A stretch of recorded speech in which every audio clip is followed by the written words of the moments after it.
نحمده ونصلي على رسوله الكريم اما بعد فاعوذ بالله من الشيطان الرجيم بسم الله الرحمن الرحيم ان الذين قالوا ربنا الله ثم استقاموا فلا خوف عليهم ولا هم يحزنون صدق الله العظيم. سارے ایک دفعہ تشریف پڑھیں. اللهم صل وسلم.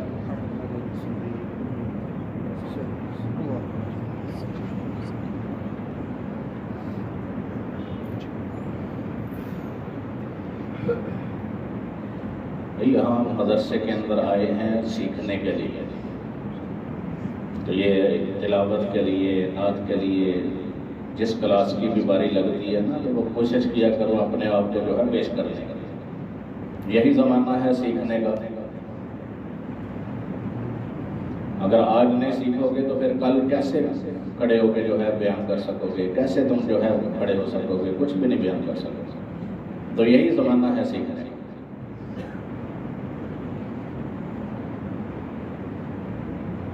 مفتی تقی عثمانی صاحب جو ہے مدرسے کے اندر آئے ہمارے، تو کہنے لگے کہ اگر آج تم ڈرو گے ہم سے جانے سے، کہ اگر آج جو ہے اس بات سے ڈر گئے کہ میں کھڑا ہوں گا، میں بول نہیں سکوں گا، تو جو ہے وہ سامنے سننے والے جو ہے میرے اوپر جو ہے مذاق کریں گے، ہنسیں گے.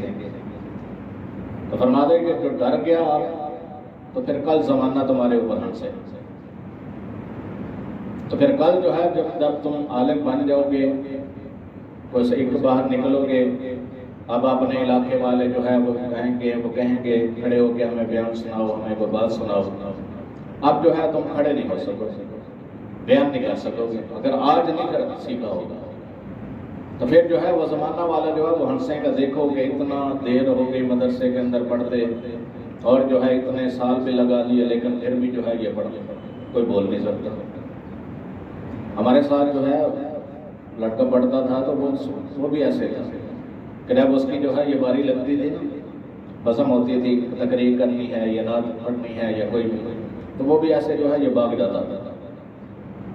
اب آخر تک جو ہے اس کو بیان کرنا نہیں آیا. بیان تو کر لیکن کھڑا نہیں ہوتا تھا. جب عالم بن گیا تو اس کے والد صاحب بھی آئے، تو ہم ملے والد صاحب کو، ہم نے مبارکباد دی. تو اس کے والد کے یہ الفاظ تھے کہ میں اپنے بیٹے کو عالم اس وقت مانوں گا جب یہ میرے سامنے کھڑا ہو کر بیان سنائے. کہ آج تک جو ہے اس نے بیان نہیں سنایا، ہمیں کچھ سنایا نہیں ہے، تو میں کیسے عالم مان جاؤں؟ کہ جب یہ بیان کرے گا، ہمارے سامنے بولے گا، میں سنوں گا بیان، پھر میں مانوں گا کہ واقعی جو ہے یہ میرا بیٹا ہے، عالم بن چکا ہے. اس لیے بھئی اس کے اندر جو ہے شرم محسوس نہ کیا کرو، بلکہ کوشش کیا، جس کلاس کی بھی باری لگتی ہے تو کوشش کیا کرو اپنے آپ کو پیش کرنے. اور دوسری بات یہ کہ یہاں جو سننے والے بھی ہیں وہ بھی جو ہے مذاق نہ اڑایا کرو، یہ ہنسا نہ کرو. یہ جہاں کھڑا ہو جانا ہی جو ہے یہ بہت بڑی بہادری ہے.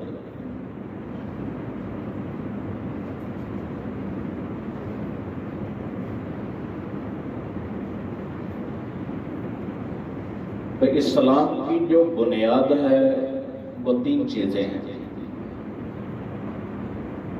ایک ہے اعتقادات، نمبر 2 عبادات، نمبر 3 معاملات. اسلام کی جو بنیاد ہے وہ کتنی چیزیں ہیں؟ 3: اعتقادات، عبادات اور معاملات. ان تینوں میں سے سب سے جو اہم اور ضروری ہے وہ ہے اعتقاد، یعنی عقیدہ. اگر عقیدہ صحیح ہوگا پھر جو اعمال کریں گے وہ اعمال بھی مضبوط ہوں گے، وہ بھی قابل قبول ہوں گے. اگر آدمی کا عقیدہ ہی ٹھیک نہیں ہے تو پھر جو اعمال کریں گے وہ اعمال بھی قابل قبول نہیں ہوں گے. جس طرح کے مثال دیتے ہیں محدثین کہ دیکھو ایک بندہ عمارت بنانا چاہتا ہے، اب وہ کوشش کیا کرتا ہے کہ اس کی جو بنیاد ہے وہ مضبوط ہو. اب جب بنیاد مضبوط ہوگی تو اس کے اوپر جو عمارت ہے وہ چاہے 10-15 منزل بھی کھڑی کر دے گا تو اس کو کوئی نقصان نہیں ہوگا. اور اگر بنیاد جو ہے وہ مضبوط نہ ہوئی تو پھر آپ جو ہے دوسری منزل بنائے گا تو وہ بھی جو ہے گر جائے گا، نقصان ہو جائے گا. تو انسان کی جو اسلام کی جو بنیاد ہے وہ کیا ہے؟ جی عقیدہ. عقیدہ درست. اگر عمارت آدمی بناتا ہے روشن دان نہیں بھی رکھتا، کھڑکیاں نہیں بھی رکھتا، لیکن بنیاد مضبوط ہے تو پھر جو ہے عمارت جو ہے یہ مضبوط ہوگی. تو سب سے پہلے کیا عقیدہ جو ہے یہ درست ہونا یہ لازمی اور ضروری ہے. پھر اوپر جو اعمال ہیں وہ بھی جو ہے وہ قابل قبول ہوں گے. اب عقیدہ کیا ہے کہ اللہ کی ذات کو ماننا، یعنی دل سے بھی تصدیق کرنا ہے، زبان سے بھی اقرار کرنا ہے. کہ یہ نہیں کہ اگر آدمی یہ کہے کہ میں دل سے تو مانتا ہوں زبان سے اقرار نہیں کرتا، یا زبان سے اقرار کرتا ہے دل سے تصدیق نہیں کرتا تو یہ ایمان والا نہیں ہے. تو دو چیزیں، دل سے تصدیق بھی کرنی ہے اور زبان سے اقرار بھی کہ اللہ رب العزت کی ذات ہے، سب کچھ کرنے والی ہے، وہی اللہ کی ذات ہے، ساری کائنات کے نظام کو چلانے والا ہے. جس طرح اللہ کی ذات کو ماننا لازمی ہے اسی طرح اللہ کی صفات کو بھی ماننا لازمی ہے کہ اللہ خالق ہے، مالک ہے، رازق ہے. کہ اللہ رب العزت کی ذات میں مختلف انداز کے اندر جو ہے یہ اپنی پہچان کریں. پھر اللہ رب العزت کی ذات نے فرمایا افلا ينظرون الى الابل كيف خلقت،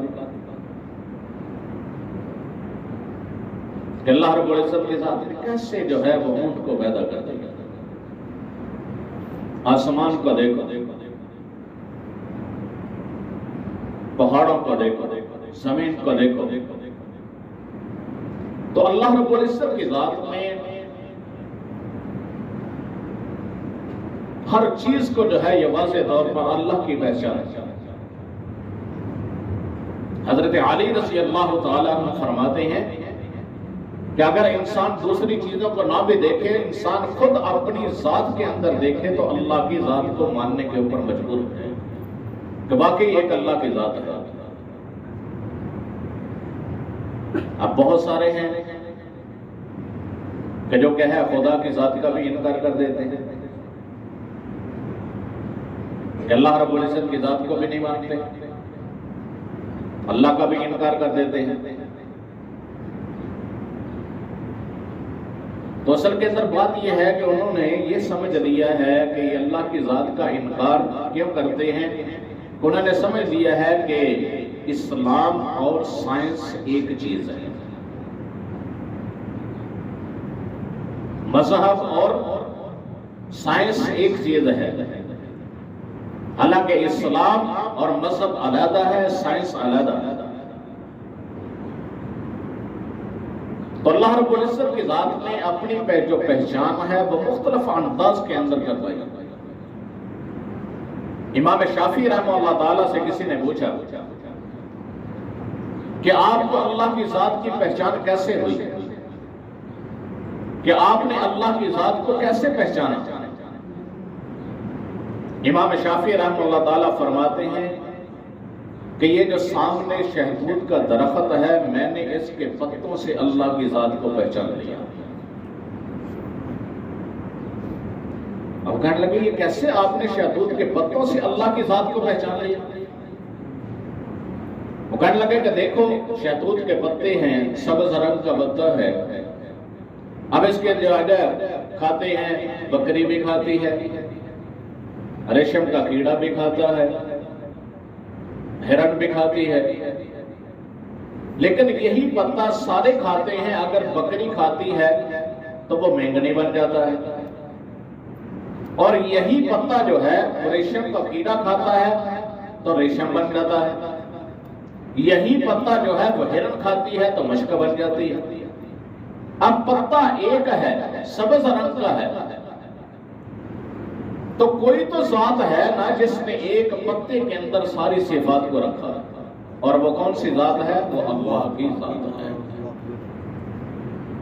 امام مالک رحمہ اللہ تعالیٰ سے کسی نے پوچھا کہ آپ کو اللہ کی ذات کی پہچان کیسے ہو؟ امام مالک رحمہ اللہ تعالیٰ فرمانے لگے کہ مجھے اللہ کی پہچان، میں نے سامنے جو بھینس بندھی ہوئی ہے نا، میں نے اس بھینس سے اللہ کی ذات کو پہچان لیا کہ واقعی اللہ کی ذات ہے۔ کسی نے پوچھا کہ آپ نے کیسے پہچان لیا بھینس؟ تو فرمایا کہ بات یہ ہے کہ دیکھو یہ رنگ بھی کالا اور جو ہے گوبر کے اندر لت پت رہتی اور اندر خون، گوبر، ان کے درمیان سے میرا اللہ سفید رنگ کا تھنوں سے دودھ نکالتا ہے، اور کبھی بھی نہ گوبر کی آمیزش ہوتی ہے نہ خون کی آمیزش ہوتی ہے، بالکل پاک اور صاف شفاف دودھ نکلتا ہے۔ تو میں نے اس بھینس سے جو ہے وہ اللہ کی ذات کو پہچان لیا کہ واقعی اللہ کی ذات ہے۔ امام احمد بن حنبل رحمہ اللہ تعالیٰ سے کسی نے پوچھا کہ اللہ رب العزت کی ذات کو آپ نے کیسے پہچانا؟ امام احمد بن حنبل رحمہ اللہ تعالیٰ فرماتے ہیں کہ میں نے دیکھا کہ ایک محل ہے، سفید رنگ کا محل ہے، اس کے اندر کسی قسم کا کوئی سوراخ نہیں ہے، کوئی کھڑکی نہیں ہے، ہر طرف سے بند ہے، کوئی ہوا اندر جانے کا جو ہے وہ کوئی انتظام نہیں ہے۔ اور کیا دیکھتے ہیں کہ وہ دیوار پھٹتی ہے اور اس دیوار کے اندر میں سے ایک جاندر نکلتا ہے، جزا نکلتا ہے، اور وہ نکلتے ہی باہر جو ہے وہ اپنا دانہ ڈھونڈنا بھی سیکھ لیتا ہے، اور باہر نکلتے ہی اس کو پتا چل جاتا ہے کہ میرا دشمن کون ہے اور میرا اپنا کون ہے۔ کوا آتا ہے تو سمجھ جاتا ہے کہ یہ میرا دشمن ہے، اس سے اپنا بچاؤ کرتا ہے۔ مرغی ہے، ماں ہے، سامنے جو ہے وہ آتی ہے، اپنے پر کو پھیلاتی ہے، وہ سمجھ جاتا ہے کہ یہ میرے لیے رحمت ہے، پروں کے نیچے ڈال جاتا ہے۔ تو فرمایا یہ جو انڈا ہے دیکھو سفید رنگ کا ہے، بند ہے، کوئی ہوا اندر جانے کا انتظام نہیں، لیکن جو پھٹتا ہے اندر سے چوزا نکلتا ہے، ہر چیز سیکھ جاتا ہے، اور وہ کون سی ذات ہے؟ اللہ کی ذات ہے جو سب کچھ سکھا رہی ہے۔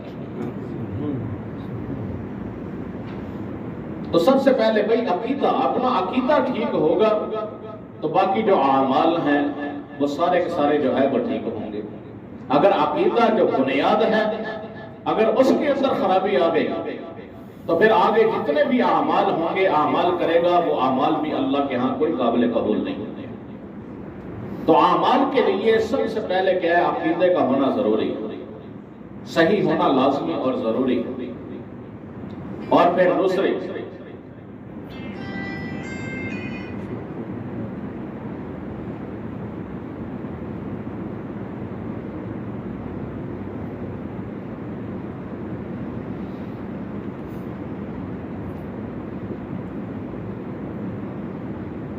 اور دوسری بات یہ ہے کہ اگر عقیدہ ٹھیک ہے تو پھر اس کے اوپر استقامت بھی، یہ نہیں کہ عقیدہ تو ٹھیک ہو گیا اور آگے کیا ہے تھوڑی سی ہوا چلی، تھوڑا سا فتنہ آیا تو جھٹک منگا گیا۔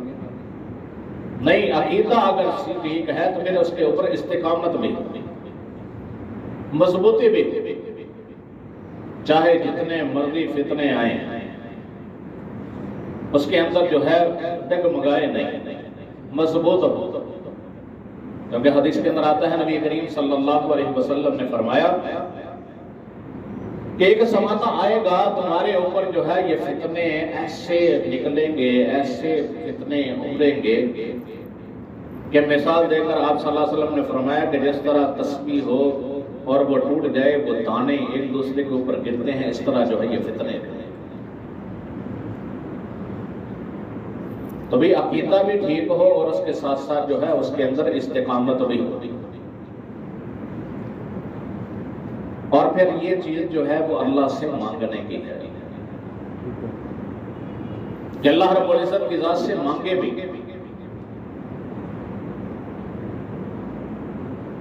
مدرسے کے اندر آئے ہیں، پڑھنے کے لیے آئے ہیں، دین سیکھنے کے لیے آئے ہیں۔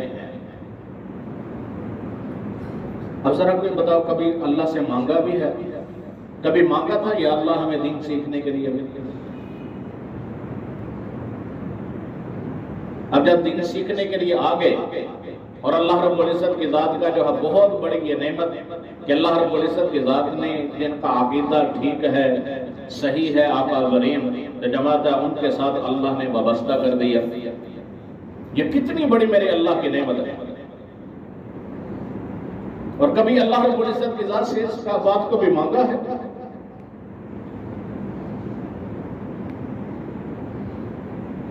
اور پھر عقیدہ اللہ رب العزت کی ذات نے ٹھیک دیا، جماعت ٹھیک دی، اور اس کے اوپر استقامت بھی کبھی اللہ سے مانگی کہ اللہ اس کے اوپر استقامت عطا فرما۔ تو یہ بھی اللہ رب العزت کی ذات سے مانگنا ہے۔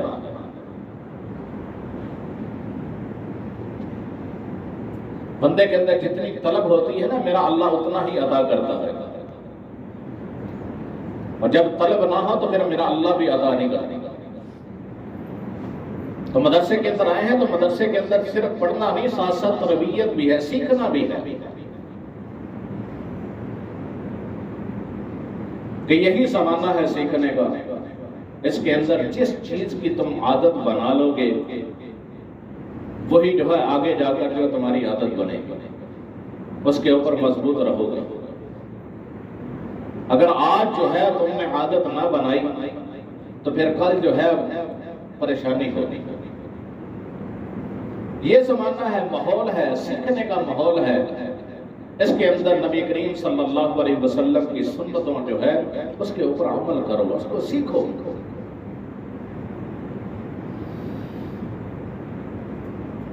آج جو ہے یہ شوق جو ہے وہ ختم ہو چکا ہے۔ جب ہم پڑھتے تھے چھوٹی سی کتاب ہے علیکم بسنتی، مفتی عبد القادر صاحب رحمہ اللہ تعالی وہ فرماتے ہیں یہ چھوٹی سی کتاب ہے، اس کے اندر سنتیں ہیں۔ انہوں نے بیان کے اندر فرمایا چھوٹی سی کتاب ہے، اس کو لے لو اور ایک ایک سنت روزانہ جو ہے وہ ایک سنت لو، اس کے اوپر عمل کرو۔ اور الحمدللہ وہ عادت بنی ہوئی ہے اس وقت کی، وہ علیکم بسنتی وہ کتاب چھوٹی سی کتاب ہے، ایک ایک سنت کے اوپر جو ہے وہ ہم نے کمرے کے اندر رہا کرتے تھے 8 لڑکے، تو ہم نے مشورہ کر لیا کہ نہیں بھائی آپ جو ہے اس طرح کرنا، ایک سنت جو ہے روزانہ کی کرنی اور اس کے اوپر عمل کرنا۔ اور الحمدللہ پوری جو کتاب تھی، پوری کتاب کے اندر جتنی سنتیں تھیں سب سنتوں کے اوپر ہم نے باری باری ترتیب کے ساتھ جو ہے یہ عمل کیا۔ تو یہ بھی زمانہ ہے، اس کے اندر سیکھنا ہے، اللہ سے مانگنا ہے کہ اللہ رب العزت کی ذات نے مدرسے کے اندر بھیجا ہے، اور اللہ رب العزت کی ذات سے مانگنا ہے کہ یا اللہ کہ ہمیں جو ہے جس علم حاصل کرنے کے لیے ہم آئے ہیں تو اللہ سے مانگنا بھی ہے کہ اللہ میں علم بھی عطا فرما۔ تو یہ سیکھیں گے، اور ساتھ ساتھ یہ ہے کہ یہ جو علم ہے، علم ہمارے اندر اس وقت آئے گا جب ہمارے اندر ادب بھی ہوگا، ہر چیز کا ادب۔ یہ نہیں کہ کتابیں جو پڑھتے رہو، سبق پڑھتے رہو، یاد کرتے سناتے رہو، بڑا اچھا سنا بھی رہا ہے لیکن جو ہے وہ ادب نہیں ہے۔ نہ مدرسے کی چیزوں کا ادب ہے، نہ مدرسے کی انتظامیہ کا ادب ہے، نہ استادوں کا ادب ہے، نہ دبائیوں کا ادب ہے۔ تو پھر جو ہے یہ علم حاصل کرنے کا کوئی فائدہ نہیں ہے، یہ علم فائدہ بھی نہیں دے گا۔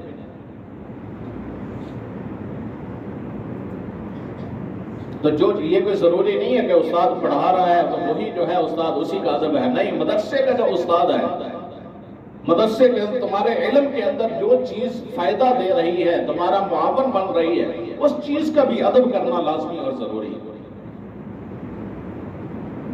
جس طرح کہ جو ہے یہ مشہور واقعہ ہے، امام ابو حنیفہ رحمہ اللہ تعالیٰ سبق پڑھا رہے تھے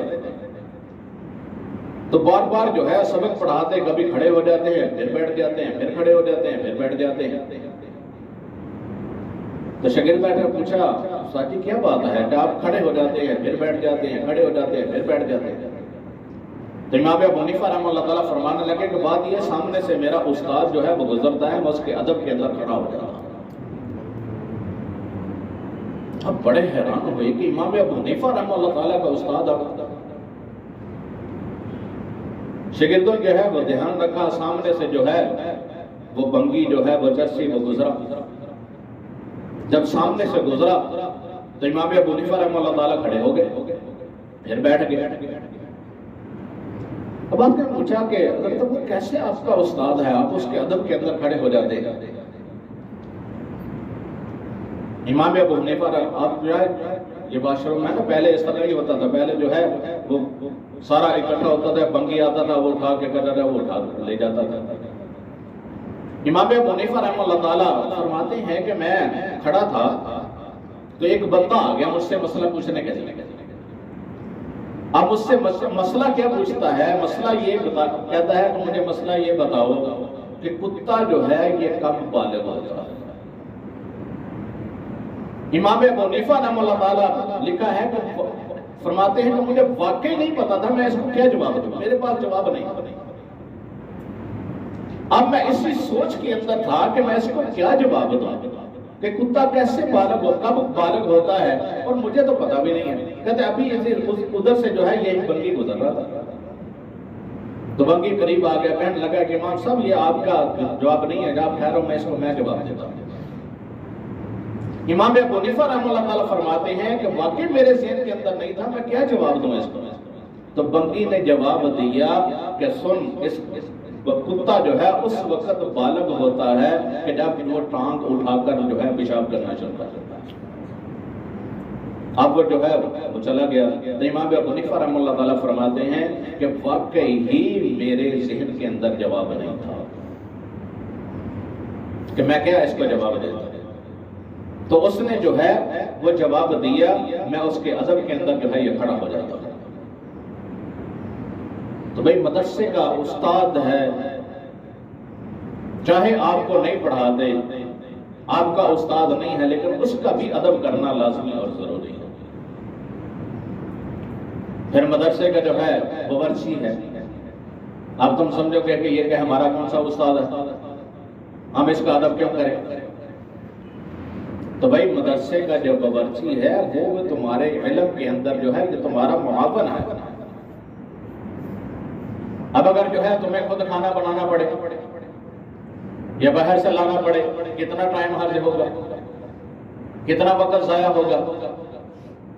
اب تم جو ہے آرام سے بیٹھے ہو، کھانا تیار ہو رہا ہے، تم پڑھ رہے ہو، کھانا جو ہے وہ تیار ہو کے جو ہے وہ سامنے آ جاتا ہے، تو بھائی وہ بھی تمہارا معاون ہے، علم کے اندر معاون ہے، اس کا بھی ادب کرنا لازمی اور ضروری ہے۔ اور پھر بھائی اس کے ساتھ ساتھ جو ہے کھانا آ گیا، کھانے کے اندر نقص نہ نکالے گا۔ نبی کریم صلی اللہ علیہ وسلم کی عادت تھی کہ آپ صلی اللہ علیہ وسلم کے سامنے جب کھانا آ جایا کرتا تھا تو اگر آپ صلی اللہ علیہ وسلم کو پسند نہ بھی ہوتا تھا تو آپ صلی اللہ علیہ وسلم کبھی نقص نہیں نکالا تھا۔ تو بھی کھانا ہے جیسا بھی ہے آپ کے لیے معاون ہے، ورچی تمہارا معاون ہے، تمہارا علم کے اندر معاون ہے، اس کا ادب کرنا بھی لازمی اور ضروری ہے۔ اسی طرح جو ہے وہ طبائی ہے جس کے اوپر تم کتاب رکھتے ہو، اس طبائی کا ادب کرنا بھی لازمی ہے۔ اگر چاہتے ہو کہ تمہیں علم حاصل ہو، علم تمہیں فائدہ دے، تو اس طبائی کا ادب کرنا بھی لازمی اور ضروری ہے۔ اور پھر جو کتابیں ہیں، کتابوں کا ادب کرنا بھی لازمی اور ضروری ہے۔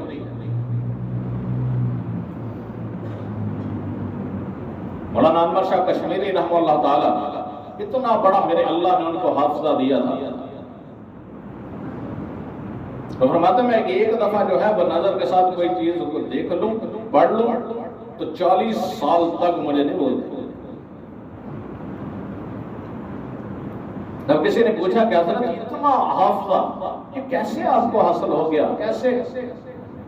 تو فرمانے لگے کہ میں نے ہر چیز کا ادب کیا، میں جس دفاعی کے اوپر کتاب رکھتا تھا میں اس دفاعی کا بھی ادب کرتا تھا۔